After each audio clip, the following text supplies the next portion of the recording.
할렐루야. 예, 우리 주님의 이름으로 사랑하고 축복합니다. 여러분, 중세 시대에 말씀을 따라 공동체 생활을 하는 목회자들이 많았어요.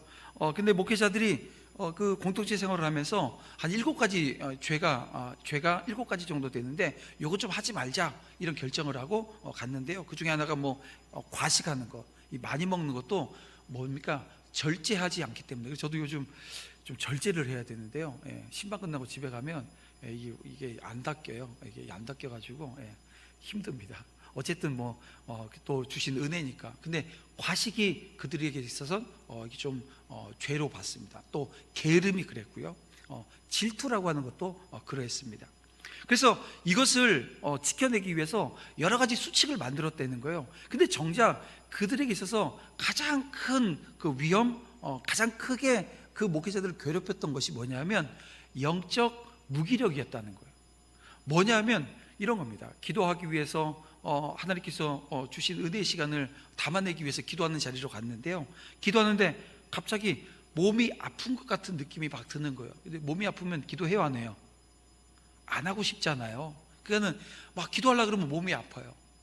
또 기도한 지 한 5분 지났어요. 막 기도해서 기도한 지 5분 지났는데 자기는 몇 분 기도한 것처럼 느껴져요? 1시간 기도한 것처럼 느껴지는 거예요. 근데 여러분 1시간처럼 기도한 것처럼 했는데 눈 딱 떠보면 이거 5분밖에 안 지나갔네. 영적 무기력이 우리 가운데 찾아온 겁니다.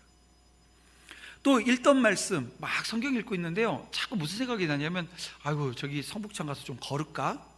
내가 이렇게 앉아갖고 성경 읽는 게 이게 그런데 막 이런 마음이 또 드는 거예요. 그러니까 지금 이 영적 무기력이 찾아오면 어떤 자리가요? 말씀 있는 자리가, 여러분 영적 무기력이 찾아오면 여러분 기도하는 자리가 이게 막 흔들리기 시작하는 거예요. 근데 이 현상이 그 당시 중세시대에 이 함께 모여 공동체 생활을 하고 있었던 이 목회자들에게 공통적으로 나타나는 문제였다는 거예요. 그래서 이 공통된 이 영적 무기력을 해결하기 위해서 어떻게 할까? 그러니까 마음 편한 자리, 다시 기도하고 말씀 보는 자리로 가야 되는데요, 마음 편한 자리를 찾다 보게 되어지면 기도 안 되는 거예요. 말씀 읽지 않습니다. 그래서 이 결정한 견이 뭐냐면 이 영적 무기력을 극복하기 위해서는 주님을 구하는 장소에서 머무르는 거예요. 그리고 버티는 거예요. 기도가 안 되면 어떻게 돼요? 오늘은 기도가 안 되니까 빨리 털고 일어나서 집에 가자. 그게 아니고 그 자리에서 머물고 버티라는 거예요. 그러면 하나님의 은혜가 임해요. 성경을 읽는데 머리가 읽다가 말아요. 그래서 우리 보면 거의 레위기 정도 읽다가 덮죠. 창세기 출애기까지는 쫙 읽어 나가는데 레위기를 가면 이게 이해도 안 되고 무엇보다도 뭐냐면 내한테 적용도 안 돼. 그래서 덮어버려요. 그래서 성경 역사 일독은 레위기를 안 읽습니다. 덮어버릴까 봐. 신명기도 안 읽어요. 역사를 읽어 나가는 거니까 역사에 부수적으로 붙어 있는 책들을 읽지 않습니다. 여러분, 그런 거예요. 오늘 우리가 주님께 구하는 그 장소 어디일까요? 교회입니다. 그리고 또 여러분 각자에겐 골방들이 있을 거예요. 그 자리에 버티고 머무는 거예요. 그렇게 되어지면 힘이 생겨요. 여러분, 하나님과 가까워지는 것을 가장 싫어하는 자가 누구입니까? 사탄입니다. 그래서 오늘 우리가 하나님 앞에 나아가서 기도가 안 됐는데도 그 자리 지켜내고 있는 거예요. 기도가 안 돼도 무릎 꿇고 있는 거예요. 기도가 안 돼도 버티고 있는 거예요. 성경이 눈에 막 들어오지 않고 하는데도 계속 읽고 있는 거예요. 그러면 그 자리가 하나님 주신 은혜의 자리 되어진다는 거예요. 그리고 사단, 마귀가 그 자리를 못 가게 아무리 우리를 이렇게 저렇게 유혹한다 할지라도 이겨낼 수 있는 그 힘이 거기서부터 나오는 겁니다. 버티는 자리, 지키는 자리, 여기서부터 나오는 거예요. 그래서 마귀를 대적하면 여러분 마귀는 물러가게 되어져 있어요. 이미 승리하신 주님을 믿고 나약한 내 마음과 또 믿음까지도 잠잠히 주님 앞에 내어놓는 믿음이 우리에게 있으면 된다는 거예요. 그래서 오늘 우리 옆에 분들, 뒤에 분들에게 오늘은 믿음으로 우리 선포 한번 해줬으면 좋겠습니다. 우리 인사를 선포로 하겠습니다. 이렇게 우리 선포합니다. 힘내세요. 주님의 손길이 함께하고 있습니다. 우리 한번 선포해 보겠습니다. 힘내세요. 주님의 손길이 함께하십니다. 예. 여러분, 주님의 능력의 손길로 오늘 우리 안에 있는 이 영적 무기력이 여러분 물러가고 해결되어지는 은혜가 있길 원합니다. 모든 괴롭고 힘든 그 시간들이 내 마음속에 그런 상황들이 올 수 있거든요. 그럴 때 주님 앞에 그 모든 것 내려놓고 기도하면 하나님이 해결해 주신다는 거예요. 이걸 여러분 믿고 나아가는 우리 모두가 되어지기를 간절히 소원해 봅니다. 자, 오늘은 다윗 하나님을 갈망하다, 우리 7번째 시간인데요, 진심이 전심으로 라고 하는 제목으로 우리 함께 말씀 나누었으면 좋겠습니다. 자, 이미 다윗은 사무엘에게 왕으로 기름 부음을 받았어요. 그리고 이스라엘 왕으로 어떻게 보면 세워진 거죠. 하지만 공식적으로 이스라엘의 왕이 되어지는 그 과정까지는 아주 험난한 여정이 있었습니다. 그런데 그러면 이 다윗이 그 왕으로 그 기름 부음 받은 이후에 지금 가장 험난했던 시간이 언제일까요? 예. 우리가 이 다윗의 일대기를 쭉 읽어 나가는 중에 우리가 한 대목을 보면 그 대목이 가장 어려운 시간인 것처럼 보여요. 근데 여러분, 우리는 다윗의 일대기를 전체를 쫙 읽게 되어지면 언제가 가장 어려웠냐? 바로 오늘 본문에 있는 내용이 가장 어려운 순간이었습니다. 뭐냐면 다윗은 언제나 하나님이 정하신 때, 하나님이 정하신 방법, 다시 말하면 하나님의 인도하심으로 말미암아 자신이 이스라엘의 왕이 되어질 것에 대한 것을 가지고 있었어요. 그래서 인간의 생각이나 인간의 방법 쓰지 않습니다.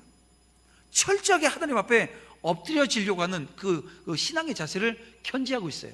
그런데 다윗과 함께하는 이 다윗의 신하들, 다윗의 신복들은 어떤 마음을 가지고 있었냐면요, 그 당시 그 주변에 있는 많은 나라들, 그 나라들이 가지고 있는 그 왕정 국가의 그 통치 방식대로 했으면 좋겠는 거예요.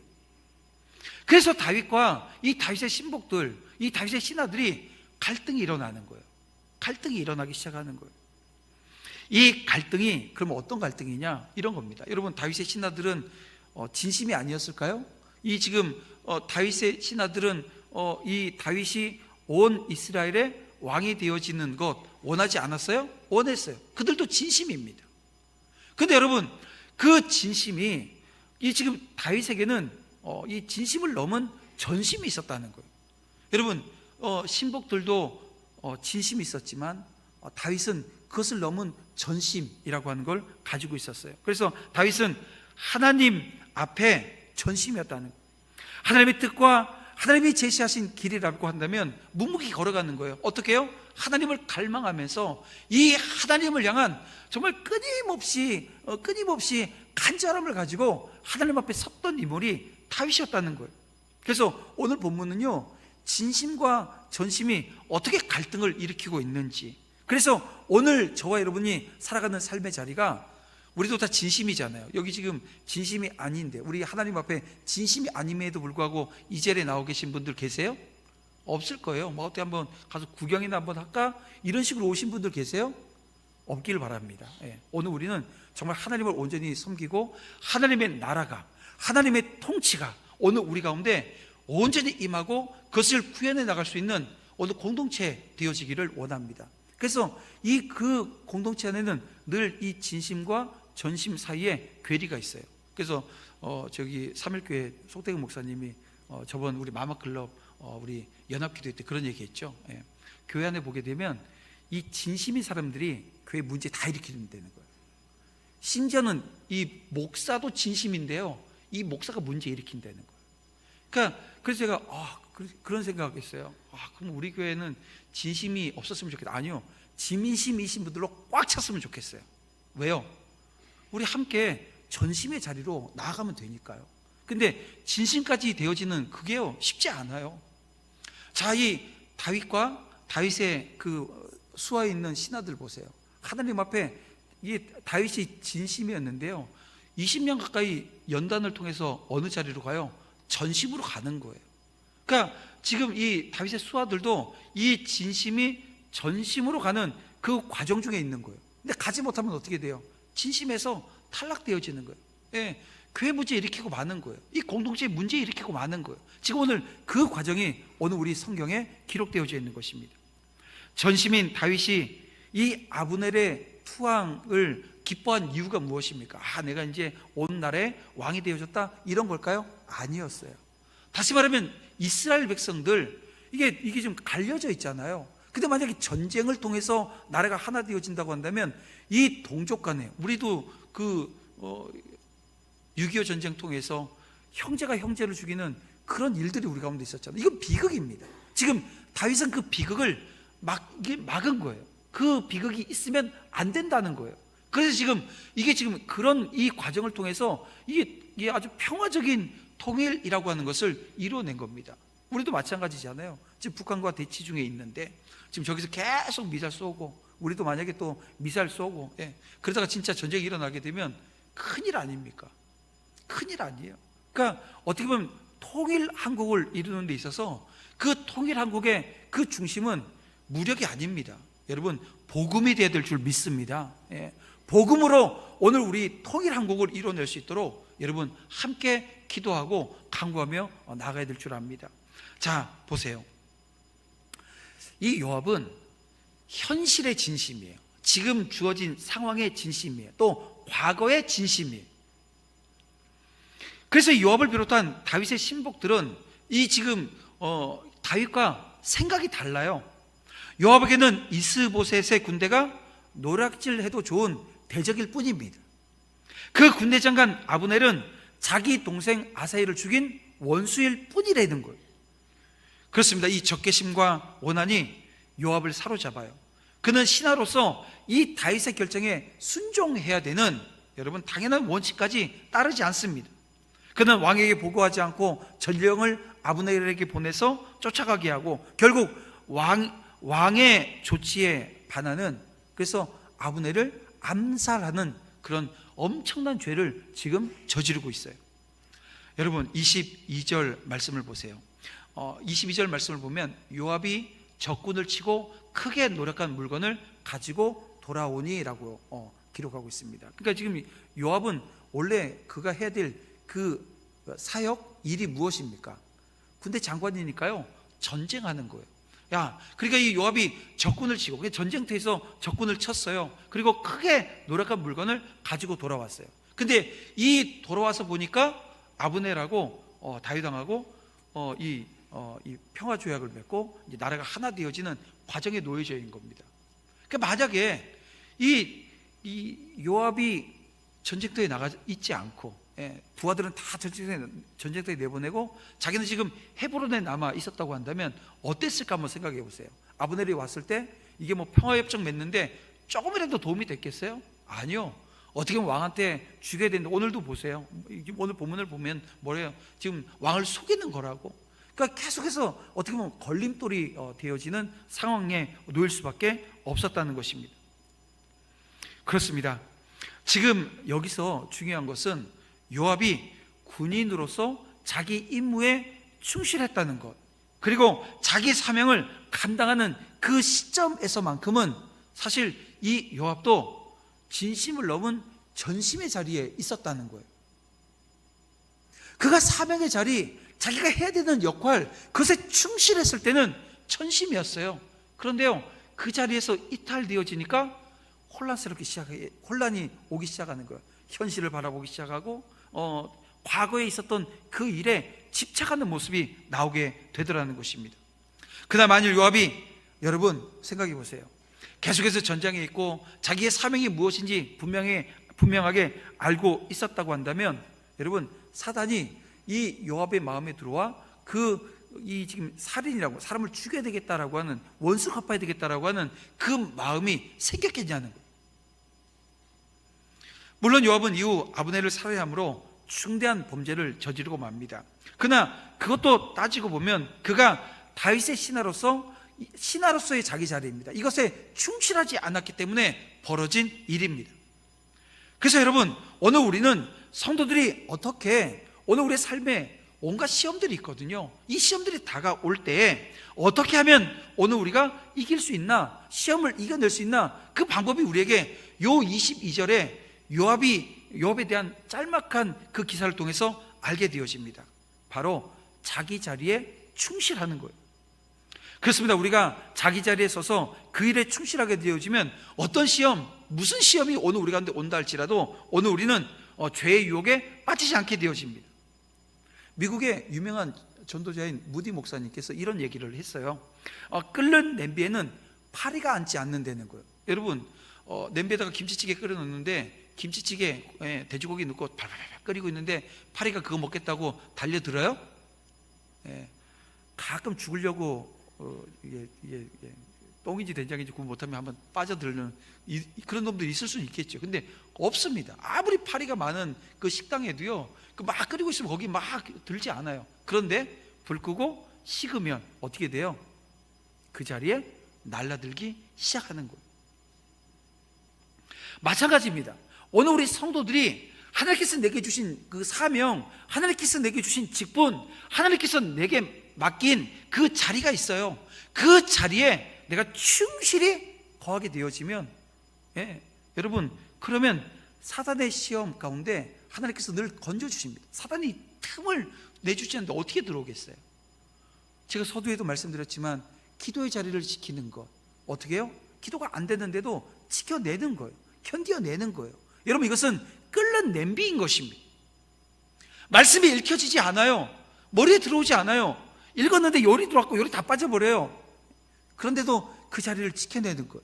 읽어내는 거예요. 그러면 여러분, 사단이 오늘 우리 앞에 접근도 못하는 거예요. 왜냐하면 그 말씀 있는 그 자리가 끓는 냄비이기 때문에 그렇습니다. 그러나 평안하다고 생각하고 마음의 고삐를 늦춰요. 그러면 아무리 위대한 사람도 여러분 죄의 올무에 빠지지 않을 수 없는 거예요. 다윗을 보세요. 다윗이 밧세바와 더불어서 일땡일세의 큰 과오를 범한 그 때를 한번 여러분 보시길 바랍니다. 여러분, 이것이 이 사무엘하 10장에 나오는데요.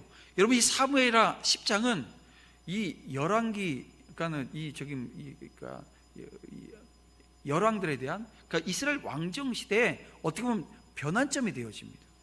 여러분, 통일 왕국에 다윗이 왕이 되어졌는데요. 그 왕이 되어진 이 다윗이 여러분 사무엘하 10장에서 이 밧세바 사건을 통해서 이게 엄청난 그 변화가 그의 삶 가운데 와요. 어떤 것이 오냐? 그의 이스라엘 안에 온갖 반역과 재앙이 물들게 되어집니다. 왜요? 여러분, 이 다윗이 방심했어요. 다윗이 나태함을 지금 보이고 있는 그 순간이었습니다. 그 순간 이 시험의 구렁텅이에 사단이 밀어넣게 되어지고 결국 헤어나오지 못해서 죄의 수렁에 빠진 이 다윗을 우리는 만나게 되어집니다. 어떻게 해요? 눈으로 탐이 가던 것을 마음으로 즐기고 심지어 이 마음으로 즐기던 그 악을 실제 행동으로 옮긴 그 다윗을 보게 되어집니다. 여러분, 사단이 표적 삼는 성도가 누굴까요? 사명의 자리에 서지 않는 성도입니다. 그렇습니다. 전심으로 자신의 사명에 충실한 성도만이 여러분 사단이 주는 시험이 여러분 그 삶에 없는 거예요. 여러분, 이것은 성경이 우리에게 말씀해주고 있는 원리입니다. 그러니까 사명의 자리 어떻게 하면 이렇게 피해갈까 저렇게 피해갈까 이게 아니고요. 하나님, 그러니까 이게 사실은 그래요. 은혜 없으면 그렇게 되어져요. 은혜 없는 삶의 자리에 서게 되어지면 못하게 되는 거예요. 은혜 없는 삶의 자리에 서게 되어지면 회피하고 싶은 거예요. 은혜 없는 삶의 자리에 서게 되어지면 여러분 기도의 자리, 말씀의 자리 서지 않습니다. 내가 은혜 구하고 은혜 갈급해서 정말 하나님 앞에 서는 사람만이 여러분 그 놀라운 일을 경험하게 되어집니다. 믿음의 경주를 하면서 여러분 이 초대교회 가장 크게 쓰임받았던 사도 바울, 하나님의 사람입니다. 여러분 성경을 읽어나가면서 사도 바울이 시험 들었다 뭐 이런 내용 보셨어요? 못 봤잖아요. 왜요? 그가 전심으로 하나님의 사람 되어서 하나님 주신 사명의 자리에 서 있었거든요. 시험 들 시간이 없는 거예요. 마귀가 타고 들어올 틈이 없는 거예요. 여러분 그 자리가 오늘 저와 여러분의 자리 되어지기를 주님의 이름으로 축원함을 드립니다. 그래서 이제 다시금 자신이 가야 할 사명의 그 자리와 목표를 정돈했으면 좋겠어요. 그리고 그 길을 향해서 달려나가십시다. 하나님께서는 그렇게 자기 사명을 감당하는 자에게 어떤 어둠의 권세로 말미암아 무너지지 못하도록 끊임없이 하나님 주시는 승리의 축복을 허락하여 주실 줄 여러분 믿으시길 바랍니다. 그런가 하면 이 적개심과 원한에 의해서 행동하는 이 요압의 모습은 그 사울을 끝까지 왕으로 인정하며 하나님의 뜻에 순종했던 이 다윗의 모습과는 완전히 달랐다는 거예요. 그저 이 요압은 현실에 매여져 있었습니다. 요압에게 있어서 통일된 이스라엘의 내일, 그리고 그 속에서 실현되어질 하나님의 약속, 이건 아무런 그에게 관심거리가 아니었다는 거예요. 그래서 요압은 이 과거의 원한, 그리고 현재의 권세요. 왜냐하면 지금 지금 이스보셋이 통치하고 있는 나라와 이 다윗이 통치하고 있는 나라가 하나가 되어지면 어떻게 보면 요압은 군대에서도 군대 장관으로 2인자로 밀려날 가능성이 있거든요. 아브넬이 첫 번째가 될 수 있는 거예요. 그러니까는 그거 안 되게 하기 위해서 지금 이걸 반대할 수밖에 없는 거예요. 자신의 동생을 죽였지. 지금 자신의 현재의 그런 권세욕을 이게 흔들어 놓지. 그러니까는 방해하는 거죠. 결국 나라의 미래, 이건 자기의 욕심으로 틀어막아 버리고 있는 것입니다. 성경에서는 이 요압과 같이 현실에 매여서 사는 사람들, 악인이라고 얘기합니다. 하나님과 약속하는 무관한 자들이라고 규정하고 있다는 거예요. 그들은 오로지 지금까지의 기득권, 그 현세적인 편리에만 마음을 두고 있는 것입니다. 영어 표현에 그런 표현이 있어요. 그 에서 신드롬이라고 하는 게 있습니다. 그 에서 신드롬이라고 하는 게 뭐냐면요, 우리가 잘 아는 것처럼 에서가 배가 엄청 고팠어요. 그래서 이게 뭔가를 먹어야 되는데 그 배가 너무 고파서 있는 그 형에게 이 동생 야곱이 뭘 가져와요? 팥죽 한 그릇 가져와서 딱 내밀고선, 형, 내가 이 팥죽 줄 테니까 장자권을 나한테 좀 넘겨줘. 그랬더니 이 에서가 진심이거든요. 뭐의 진심이었어요? 배고픔의 진심이었어요. 너무 배고프니까 그 진심이에요. 근데 야곱은요, 장자권의 전심이었어요. 그러니까 여러분, 진심은 늘 전심한테 집니다. 그래서 뺏기고 말았어요. 저도 이 내용 보면서 제가 좀 장난기가 발동해서 저희 큰형한테 해봤죠. 그랬더니 큰아들은 거의 다 넘어갑니다. 안 해보신 분 집에 가서 한번 해보세요. 큰아들은 다 넘어갑니다. 왜냐하면 이거 어차피 내 건데 안 넘어갈 거라 뭐 이런 마음이 있는지 몰라도요, 저희 큰형이 그 장로님이시거든요. 장로님도 넘어가 버리고 말더라고요. 그러니까 제가 2번을 했는데 2번 다 넘어갔어요. 장난처럼 하니까 넘어가 버리는 거예요. 장난인 줄 알고.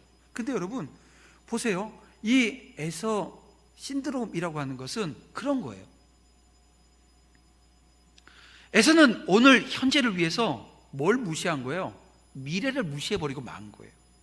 현실의 만족을 얻기 위해서 꿈과 희망을 팔아먹은 어떻게 보면 그런 인간의 대명사가 에서인 것입니다. 결국 이런 사람들은 하나님의 약속과 미래의 축복에 절대 초대받지 못한다는 것, 뿐만 아니라 참여할 수 없는 사람으로 규정하고 있다는 것입니다.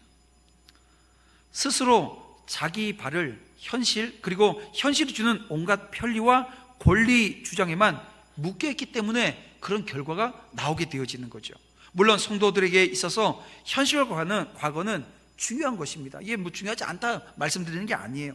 그러나 그것은 미래의 영광과 그 약속을 위한 도약의 발판이 되는 것이라고 하는 것을 기억하셔야 된다는 거예요. 그래서 참 성도는 오늘을 통해서 내일을 살아가요. 그리고 영원한 약속이 이어지는 그 영원한 약속으로 있는 역할을 하는 사람이 바로 성도라고 하는 것입니다. 그러므로 성도는 과거와 현재의 형편에 자기 자신을 묶어두지 않습니다.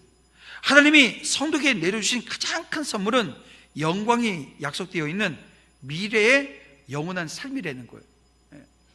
그래서 우리 인생을 살아나가면서 과거의 한 시점에 내가 상처받은 것에 묶이지 않았으면 좋겠어요. 왜냐하면 지금 요압 보세요. 과거의 한 시점에 상처받은 것에 묶여버리니까요, 내일이 없는 거예요. 그 과거에 묶여 있는 거예요. 여러분 모두가 다 그렇게 묶여 있는 줄 압니다. 특히 이제 오늘 우리 집사람이 좀 풀려졌으면 좋겠다 이런 생각을 해요. 예. 제가 옛날에 참 못해가지고요. 예. 예. 회개하고 용서를 빌어도 믿질 않아주니까 참 어려운 상황들이 오긴 하는데요. 전심이면 언젠가 알고 깨닫는, 이해해주는 그런 순간도 있을 겁니다. 여러분 모든 집안에 그렇지 않아요? 우리 여자분들, 우리 여자 성도님들, 남편에 대한 그 진심을 넘은 전심이 어떻게 내게 다가오는지 아닌데 그걸 헤아리는 것은 어려운데요. 만약 그런 순간이 오면 받고 가는 그런 은혜가 있어야 됩니다. 왜냐하면 그건 제가 지금 말씀드리는 게 뭐냐면 과거를 사는 게 아니라, 오늘을 사는 게 아니라 우리 내일을 살아내는 그 삶의 자리에 있다는 거예요. 근데 결국은 우리의 내일의 삶이라는 게 어디 있습니까? 천국에 있잖아요. 이 땅에 있지 않고 천국에 있습니다. 여러분 바울은 오늘 우리에게 뭐라고 말씀하고 있어요? 땅의 것을 구하지 말고 위의 것을 구하라는 거예요. 아니 땅에 살면서 땅의 것 안 구하고 어떻게 살아요? 우리가 열심히 일을 하고 그리고 땅의 것 쳐다보면서 그것을 온전히 구해내 나가는 삶의 자리에 있어야 되잖아요. 그럼에도 불구하고 바울은 오늘 우리에게 위의 것 찾으래요. 그리스도께서 다시 살리심을 받았다라고 하는 것을 믿는다고 하는, 부활의 소망이 우리 가운데 있으면 위의 것 찾으라는 거예요. 그런데 많은 목회자들이 사실 무너집니다. 저도 나중에 어떻게 될지 모르겠는데 기도 많이 해야 될 것 같아요. 뭐냐면 성도들한테 땅의 것 구하지 말고 위의 것 찾으라고 해놓고 마지막에 가서는 땅의 것 구하는 모습 얼마나 많습니까? 그래서 교회가 막 분쟁 가운데 서는 그 모습들도 사실 있어요. 교회를 떠나게 되어지는 그런 모습들도 거기서 나와요. 사랑하는 성도 여러분, 오늘 우리는 오늘을 살지만 내일의 약속이 오늘 우리에게 주어져 있습니다. 그래서 그 약속 붙들고 약속 믿고 살아가는 그 믿음의 자리에 오늘 우리 모두가 서야 된다는 거예요. 내일의 영광된 삶을 꿈꾸자는 것입니다. 그리고 그 꿈꾼 것이 이루어지기 위해서 과거와 그 현실의 모든 조건과 형편을 뛰어넘는 자리에 서야 되는 거예요. 그리고 이처럼 오늘을 내일처럼 살아가는 성도들, 그 성도들에게 하나님께서는 그 약속의 성취를 통해서 충만하게 오늘 우리를 인도하시고 붙들어 주실 것입니다. 자, 그런가 하면 여러분 하나님 앞에 전심인 성도는요, 이 공정한 판단도 하게 되어진다는 것입니다. 사실 여러분 오늘 요압과 아비새는 지금 다윗이 왕이 되는 데 있어서 1등 공신들이에요. 하지만 다윗은 그들이 아브넬을 죽인 것에 대해서 정죄합니다.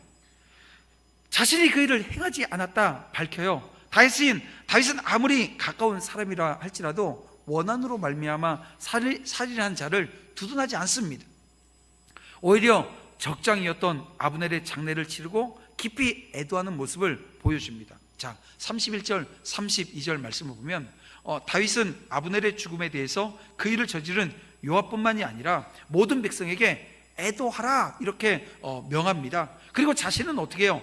상여를 따라갑니다. 그리고 아브넬을 장사하고 백성들 앞에서 아주 소리를 높여 울어요. 다윗이 이런 일을 행한 것은 단순히 나는 이 일과 무관해, 이걸 지금 변호하기 위해서가 아닙니다. 다른 집파 사람들의 마음을 얻기 위해서 하는 정치적 행위도 아니었다는 거예요. 만약에 여러분 그런 얄팍한 모습으로 그 자리에 서 있었다고 한다면 알까요 모를까요? 이게 슬프지도 않는데 눈물을 흘리는 척 어떻게 하겠어요? 여러분 이게 진심으로 슬프게 되어지면 정말 오늘 우리의 영혼에서부터 나오는 울음이 나와요. 지금 다윗이 그 울음을 지금 울었던 거예요.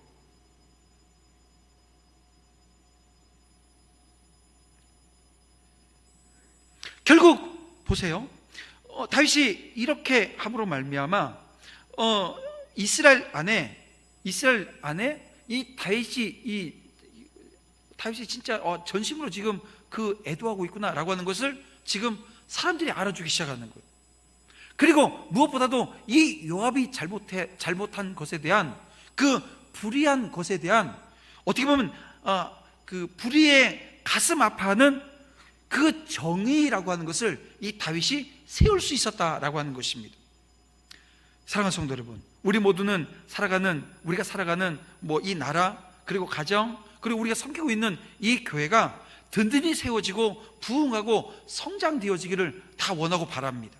그러나 우리는 그런 발전과 성장, 세워짐을 기대하기 전에 먼저 오늘 우리 주변과 오늘 우리 심령을 한번 돌아봐야 된다는 거예요. 왜냐하면 여러분 보세요. 오늘날 각처에 가득한 이 죄악과 불의, 그리고 음란과 거짓, 이것이 이 사회, 우리 가정, 그리고 교회까지도 지금 어떻게 보면 뒤덮고 있는 현실입니다. 이런 가운데 우리가 발전해요? 부흥해요? 번영해요? 도대체 그것이 무엇을 위한 것이냐라고 하는 것을 생각해 봐야 된다는 겁니다. 여러분, 하나님 앞에 전심인 성도는 먼저 불의를 애통해야 하는 마음이 오늘 우리 가운데 살아나야 된다는 겁니다. 여러분, 오늘 우리 주변에 여러분 이런 죄악과 불의, 음란과 거짓, 여러분 이 모습들이 여전히 판을 치고 있는데요, 오늘 우리는 그 모습을 놓고 어떻게 해요? 애통하는 마음이 없으면 이 정의를 세우는 것은요, 이게 다 구호로 끝나버려요. 구호로 끝나버려요. 그 구호로 끝나는 그 모습들을 우리는 많이 보잖아요. 자기 안에서는 못 봐도 다른 사람 하는 거 보잖아요. 그리고 판단하잖아요. 여러분, 오늘 우리는 다윗처럼 죄를 고백하고 의를 기뻐하는 하나님의 나라 통치를 이 땅에 구현해 나가야 될 책임이 우리 가운데 있습니다. 왜냐하면 이것이 주님이 원하시는 것이고요, 주님이 기뻐하시는 일이기 때문에 그렇습니다. 여러분, 이 사실을 잊으시면 안 됩니다. 그리고 이 애통하는 마음, 이 애통하는 마음으로 이 불의에 대한 애통하는 마음이 어디로 이어져야 되냐면요, 기도하는 자리로 이어져야 된다는. 본문 39절 말씀을 보게 되어지면 다윗이 다시금 아브넬의 그 죽음을 애도하면서 자기가 왕이 되었지만 이스라엘 가운데 이 악한 일을 저지른 이 스루의 아들들을 제어하기가 너무 힘들다 이야기하면서 탄식하는 장면이 나와요. 그러나 한편으로는 자기의 무력함을 한탄하는 이 모든 탄식의 말 속에는 우리가 다윗이 자기의 힘으로는 어쩔 수 없는 것을 하나님께 아뢰고 있다는 거예요. 다시 말하면 하나님께서 해결해 주심을 구하는 모습을 보게 되어진다는 것입니다. 그 악한 대로 갚으실지로다 라고 하는 말 속에도 오늘 우리가 충분히 헤아릴 수 있다는 것입니다. 오늘 말씀에서 볼 수 있는 다윗의 탄식은 어쩌면 지금의 악한 세상을 살아나가는 성도들이 함께 느끼는 한계예요. 연약함이라고도 할 수 있습니다. 즉 하나님의 뜻과 이 정의를 알고 있지만, 그것을 소망하고 있지만 세상의 불의, 세상의 거짓, 이 죄악됨을 우리가 뒤바꿔 놓을 수 있는 힘이 우리 가운데 없다는 거죠. 그런 현실을 우리는 체험하게 되어집니다.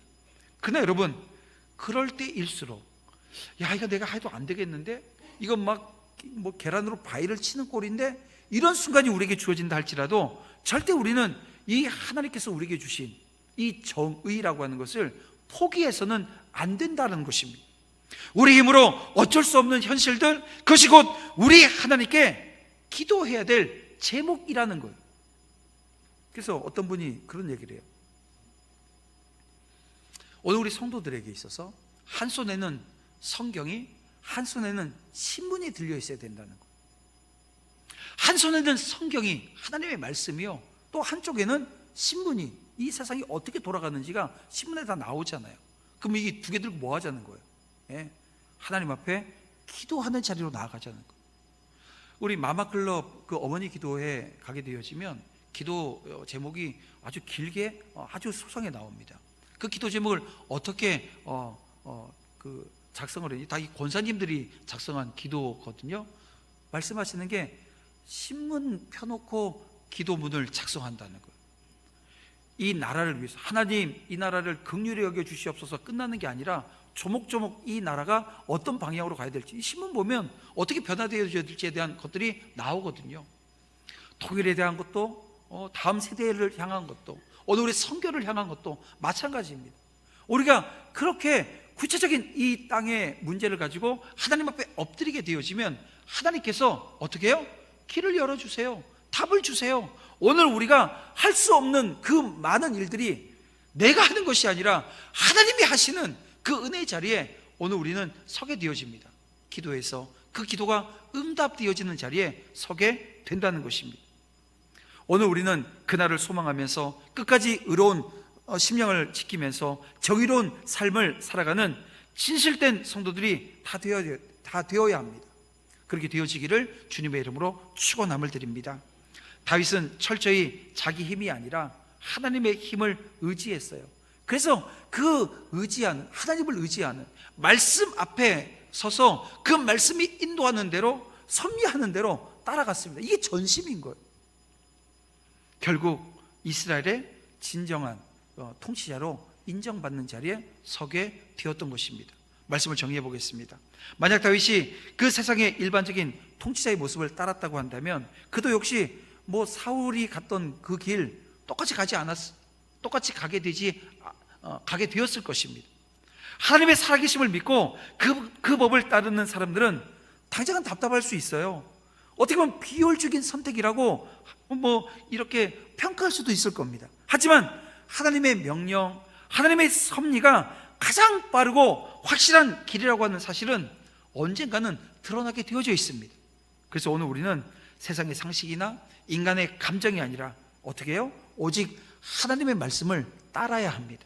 주님과 동행하는 길이 가장 확실하다라고 하는 것을 기억하면서 우리 하나님 앞에 믿음 달라고 기도하며 오늘 우리에게 주어진 삶의 자리로, 또 여러분들의 그 삶의 자리, 그 자리로 우리는 나아가야 될 줄 믿습니다.